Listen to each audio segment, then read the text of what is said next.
Hello everyone, and today I'll tell you how to use Player to enhance your video viewing experience on the Nothing Phone 2a. So first of all, install your Player. I already did that. Press open. Let's open it up.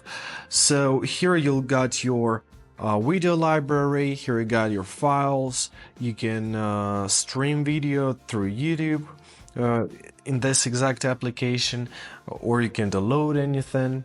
Just like that. So simply select the wanted video. For example, I'll choose this one. All right, let's turn our screen.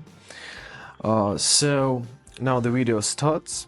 We've got a lot of adjustable options here. So simply press the three horizontal dots, and there are a lot of, you can enhance your audio, download subtitles for this video, make it background play. There's a really cool feature of picture-in-picture mode. So find this little icon here, press it, and now you can continue searching in the internet or doing some other things while watching your video, right? You can easily adjust the brightness, the sound. You can increase it and decrease the volume by swiping it on the screen. Let me show it to you. So simply swipe down, swipe up, and the volume is changing. Easy as that. So I hope this video was helpful. Thank you so much for watching, and have a great day.